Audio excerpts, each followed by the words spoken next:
Shalom, shalom, bien-aimés dans le Seigneur. Nous sommes encore ravis de vous retrouver et de vous voir être connectés à nos chaînes.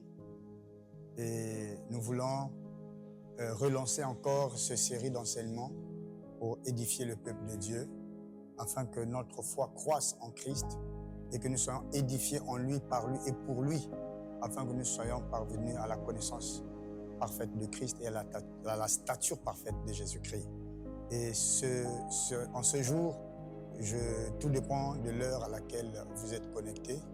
Et nous voulons partager ensemble avec vous certains principes que les chrétiens doivent connaître et doivent s'y mettre pour une vie chrétienne équilibrée et stable pour la seule gloire de notre Seigneur. Parce que nous sommes dans le monde, nous ne sommes pas encore au ciel, mais nous sommes encore sur la terre, là où l'ennemi, le monde, le péché ne cesse de tacler l'homme et ne cesse d'affronter l'homme pour l'empêcher d'entrer dans sa destinée prophétique. Et nous voulons recommander ce moment entre les mains du Seigneur pour que nous partageons ensemble avec vous ce que le Saint-Esprit nous a mis à cœur. Baissez votre regard et vos yeux et prions ensemble avec vous. Vous pouvez fermer les yeux et pour qu'ensemble nous prions. Père, nous te rendons grâce. Nous t'exprimons notre gratitude pour cette journée encore que tu as accordée à chacun de nous pour partager, écouter ta parole qui nous fera du bien, qui va nous transformer, qui va nous façonner et nous donner la forme qui te plaît. Laisse que le Saint-Esprit dispose le cœur de mon bien-aimé qui est connecté, qui est en ligne et qui veut être édifié au travers de ces enseignements que tu nous as instruits, que tu nous as mis à cœur. Nous te recommandons ce moment de partage. Laisse que le nom de Christ soit glorifié au travers de ces enseignements. Dans le nom de Jésus-Christ, nous avons ainsi prié. Amen. Que la paix et la grâce de notre Seigneur Jésus-Christ soient avec vous. Nous voulons ensemble partager avec vous un thème qui aura beaucoup de séquences et que le Saint-Esprit nous aide à cerner la pensée de Dieu au travers de ces principes que nous allons partager avec vous. Le thème de notre enseignement, de notre partage est intitulé « Principes à connaître pour se garder et se préserver contre la séduction et la tromperie de l'ennemi dans le ministère ». Je répète, « Principes à connaître pour se préserver de la séduction et de la tromperie de l'ennemi dans le ministère. » À ceux qu'il appelait, la Bible dit, il leur a aussi justifié. Ceux qu'il a justifiés, il les a glorifiés. Et chaque enfant de Dieu a un appel particulier que le Seigneur lui adresse. Toi et moi qui sommes appelés dans le ministère, qui sommes appelés à servir le Seigneur. Peu importe le domaine dans lequel tu es appelé à servir le Seigneur, lorsque tu es appelé à être chrétien, lorsque tu es né de nouveau et tu prends la décision de suivre Jésus-Christ, et eh bien, mon bien-aimé, tu dois savoir que le Seigneur ne t'a pas sauvé pour que tu restes assis sur le banc, sur la chaise, pour observer, pour être un passif, un chrétien passif, mais Dieu veut que tu sois un chrétien dynamique et actif dans le champ de Dieu, parce que nous sommes les ouvriers de la dernière heure. Dieu est en train de chercher des hommes et des femmes qui doivent le servir. Ce passage que nous allons lire, ces deux passages, nous allons lire deux passages qui vont nous aider à partager ensemble avec vous les principes que le Saint-Esprit nous a mis à cœur. Nous allons prendre dans 1 Corinthiens 10, verset 13 et Ésaïe 14, verset 11 à 15. Nous allons prendre 1 Corinthiens 10, verset 13. Nous allons prendre verset 12. Excusez, c'est le verset 11 à 12. Le verset 11 à 12. La Bible dit ceci. « Ces choses leur sont arrivées pour servir d'exemple, et elles ont été écrites pour notre instruction à nous qui sommes parvenus à la fin du siècle. » À la fin des siècles. Ainsi donc, que celui qui croit être debout prenne garde de tomber. Celui qui croit être debout prenne garde de tomber. Nous allons lire notre second passage dans Ésaïe 14, à partir du verset 13 jusqu'au verset 15. La Bible dit ceci.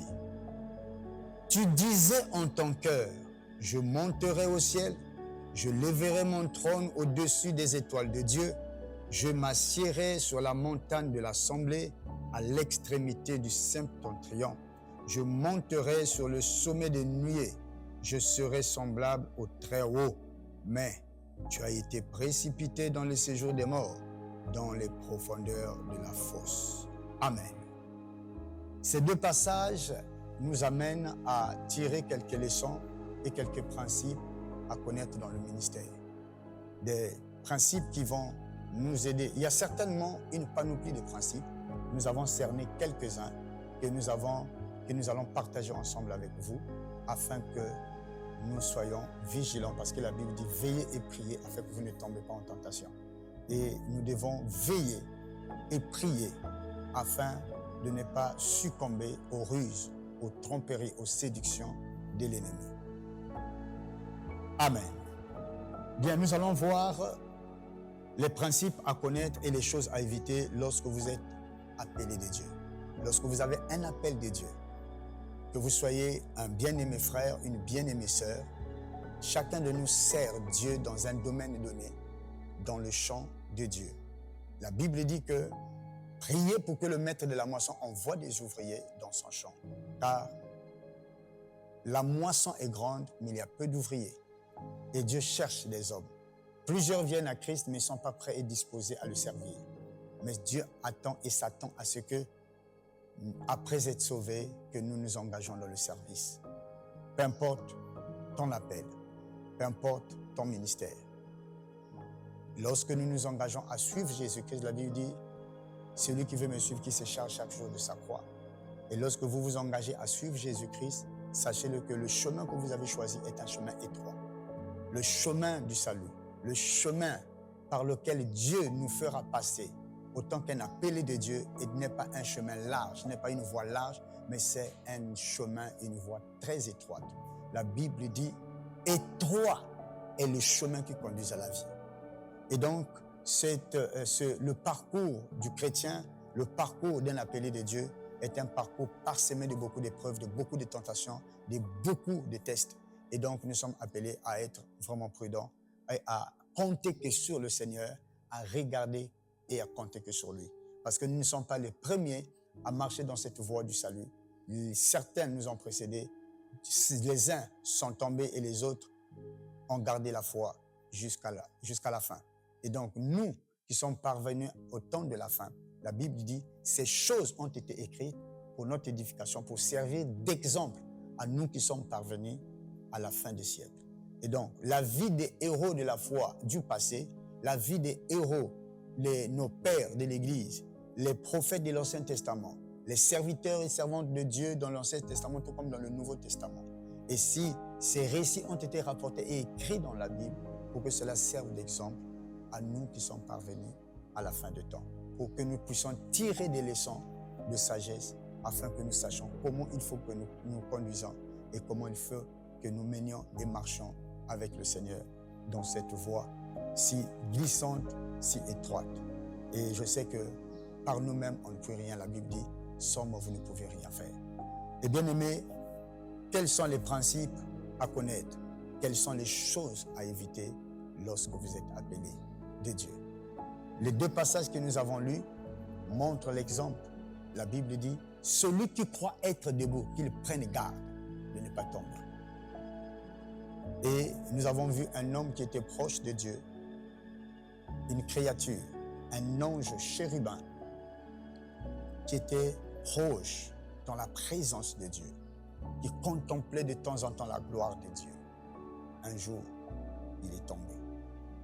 Et c'est un exemple, si ces choses ont été écrites pour nous amener à ne pas penser que tout est gagné d'avance.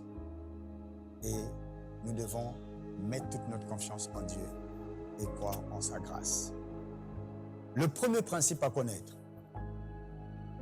lorsque vous êtes appelé de Dieu, vous êtes appelé dans le ministère, vous êtes appelé à servir Dieu, la première chose que vous devez savoir et les choses que vous devez éviter, premièrement, c'est ne pas fixer son attention sur une personne qui n'est pas un modèle, de peur de le ressembler. Car nous finissons par ressembler à la personne sur qui nous focalisons notre attention. Nous, certes, nous sommes dans le ministère, dans l'œuvre de Dieu, dans le champ de Dieu. Et autant qu'humains, nous avons tendance de fixer notre attention sur des personnes. Mais il est important de fixer son attention sur une personne qui est modèle. Mais lorsque vous fixez votre attention sur une personne qui n'est pas un modèle, vous finirez par ressembler à celui sur qui vous portez votre regard. Plus vous passez du temps avec la personne et vous fixez votre attention sur la personne, eh bien, vous finissez et vous finirez par lui ressembler, par ressembler à celui sur qui vous portez votre regard. Et donc, évitez de porter votre regard sur une personne qui n'est pas un modèle. Il ne faut jamais vanter les mauvaises qualités de quelqu'un et lorsque vous savez qu'il n'est pas vraiment un modèle. Et nous devons porter vraiment notre regard sur Jésus-Christ qui est le modèle parfait que le Père nous a donné. Parce que Jésus-Christ, c'est lui le modèle parfait. Lui l'homme infaillible, lui l'homme sans péché, lui l'homme sans tache ni ride. Il a vécu dans ce monde, il a marché dans ce monde, a vécu les persécutions, les tentations, mais les a tous surmontés et vaincus. Il est le modèle que chaque être humain doit se calquer ou calquer pour vivre à l'image et à la ressemblance de notre Dieu. Le deuxième principe à connaître, c'est ne pas aussi fixer son attention sur soi-même, ses exploits, ses grandes réalisations, son onction, ses dons, ses capacités. Mais nous devons porter notre attention et notre regard sur Jésus-Christ de peur de se croire inégalable, irremplaçable, de se croire être incontournable et se croire être comme Dieu. Qu'est-ce que nous avons voulu dire par là? C'est vrai que nous ne devons pas porter nos regards sur les gens, et surtout sur des personnes qui ne sont pas des modèles, mais nous devons aussi éviter de porter notre regard sur soi-même. À quel moment on peut porter son regard sur soi-même? Lorsqu'on commence à faire des grands exploits, on commence à expérimenter une nouvelle dimension de puissance. Lorsque vous commencez à expérimenter une dimension nouvelle d'onction, et le Seigneur se sert de vous, commence à vous utiliser puissamment, et Dieu se sert de vous comme un instrument de puissance et de force. Et vous allez constater une chose, chers bien-aimés, que lorsque vous allez penser que le regard, et lorsque vous allez commencer à tourner votre regard sur vous-même, sur vos exploits, sur vos réalisations, là sera le plus grand piège. À quel moment Lucifer a succombé? C'est lorsque il a commencé à détourner son attention de Dieu, qui est la source et qui lui a donné toutes choses. Et car c'est lui qui était la source, c'est lui qui était la source d'où provenait sa puissance et son onction. Parce que c'est Dieu qui alimentait Lucifer. C'est lui qui est la source de l'onction et de la force qu'il avait. Mais lorsqu'il a détourné son attention de lui pour le porter sur lui-même, sur ce qu'il était, sur ce qu'il avait, sur ses possessions, sur sa gloire, sur son onction, sur sa force, sa puissance, eh bien, c'est là même a commencé sa chute. C'est même par là que sa chute a commencé. Et donc, nous devons donc éviter d'avoir le regard fixé sur nous-mêmes. C'est un grand danger. Nous devons garder le regard fixé sur le Seigneur, le regard fixé sur le Maître qui t'a appelé, celui qui t'a donné l'onction, celui qui t'a donné l'autorité, celui qui t'a donné la puissance, celui qui t'a oint. Ne cesse de regarder et de compter sur lui. Et ne cesse de porter ton attention et ton regard sur lui. Ne te détourne pas et ne détourne pas ton attention de celui qui t'a appelé. Ne détourne pas ton attention de celui qui t'a oint. Continue à porter ton attention et ton regard vers celui qui t'a donné cette autorité. Lorsque le Seigneur a dit à Pierre de sortir de la barque et de le rejoindre, aussi longtemps que Pierre avait le regard fixé sur Jésus, il marchait sur l'eau. Aussi longtemps que son attention était focalisée sur la personne de Christ qu'il a appelé, qu'il a dit « Viens », il a marché sur l'eau. Mais à l'instant où il a détourné son attention de Christ pour porter son attention sur les vagues, sur la tempête, sur le vent, et il a commencé à couler et à faire naufrage. Il en est de même lorsque nous prenons nous commettons l'erreur de détourner notre attention de celui qui nous appelle, de Jésus-Christ, pour le porter sur nous-mêmes. C'est là même notre chute va commencer. C'est là même notre naufrage. Notre foi va faire naufrage. La Bible dit que celui qui croit être debout prenne garde de ne pas tomber. Lucifer, Satan, a succombé lorsqu'il a détourné son attention de Christ, de Dieu, pour le porter sur lui-même. N'aie pas le regard fixé sur tes exploits. Lorsque David a renversé Goliath, même lorsqu'on a chanté les louanges sur David, David n'a pas fixé son attention sur ses exploits. Il avait toujours l'attention fixée sur celui qui l'a oint, celui qui l'a appelé. Et vous allez constater, Saoul était frustré. Pourquoi? Parce qu'on a chanté les mérites de l'autre. On a dit que lui, il a tué 10 000 et Saoul a pu tuer 1000. Mais Saoul voulait comme des honneurs, qu'on chante en son honneur. Il avait un regard fixé sur sa personne, sur ses exploits, sur ce qu'il est, sur ce qu'il était. Mais ce qui a gardé David, ce qui a préservé David, malgré les chants que les femmes ont chantés, les louanges que les femmes ont chantées en son honneur, il n'avait pas l'attention fixée sur ses louanges. Il n'avait pas l'attention fixée sur ses exploits. Il avait le regard fixé sur le Seigneur. C'est ça qui même l'a poussé. Lorsqu'il a affronté Goliath, il a dit que le Dieu qui m'a soutenu devant l'ours, devant la patte de l'ours et devant la gueule de lion, me délivrera de même devant ce Philistin. Et je couperai ta tête et je livrerai ta tête aux oiseaux du ciel. Et donc, vous voyez, David affronte Goliath au nom de l'Éternel. Il avait le regard, l'attention, sa confiance sur le Seigneur et non sur ses exploits. Et nous aussi, nous devons veiller pour ne pas porter notre... Qu'importe, si Dieu commence à t'utiliser puissamment, l'onction prophétique, les guérisons, les miracles, Dieu se sert de toi.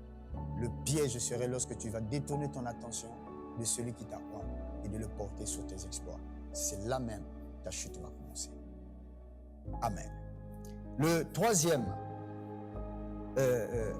principe, vous allez constater qu'il est important.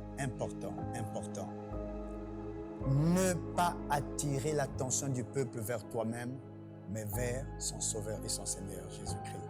De peur que la confusion la plus unie t'arrive, car Dieu ne partage pas sa gloire avec un homme.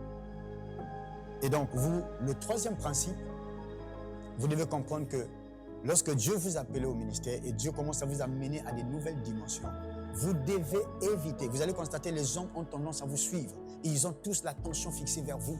Ils ont tous l'attention, le regard fixé vers vous. Ils vous voient comme des hommes solutions. Ils vous voient comme des hommes restaurateurs, des sauveurs. Mais ne vous fiez pas à cela. Amenez l'attention du peuple à se tourner vers celui qui vous a oint, celui qui vous a, c'est-à-dire le sauveur de l'humanité, Jésus-Christ de Nazareth. Ça serait un grand piège pour nous, pour vous, lorsque vous laissez le peuple avoir son attention et son regard fixé sur vous. Lorsque vous constatez que le peuple commence maintenant à fixer son attention sur vous, à cause des exploits, à cause de ce ministère de puissance, à cause de ce ministère rempli d'onction et d'autorité, et à cause de ce que Dieu fait avec vous, eh bien, le grand piège de chacun de nous, c'est lorsque nous allons commencer à laisser l'attention et le regard du peuple se fixer vers nous et se tourner vers nous. Mais par sagesse, par prudence, vous devez amener toujours le peuple à avoir son attention et le regard fixé vers Jésus-Christ. Les Paul, Silas, Paul et Barnabas, lorsqu'ils sont arrivés dans le pays des barbares, et lorsqu'ils ont accompli un ministère de puissance, guéri les malades, ils ont accompli des choses grandes. Et ces hommes, ces barbares, ont voulu offrir des sacrifices en honneur de Paul et de Barnabas. Mais Paul a dit non, ne faites pas ça, ne faites pas ça. C'est pas nous ne sommes que des hommes, nous ne sommes que des hommes comme vous. Mais c'est pas nous qui faisons le miracle, c'est pas nous qui guérissons, mais c'est Jésus-Christ. Portez votre regard sur lui. Ayez votre attention, votre regard fixé vers lui. Et donc, chers bien-aimés, vous devez, vous et nous, avoir le regard et l'attention fixée vers Jésus-Christ. Que Dieu vous bénisse. Amen.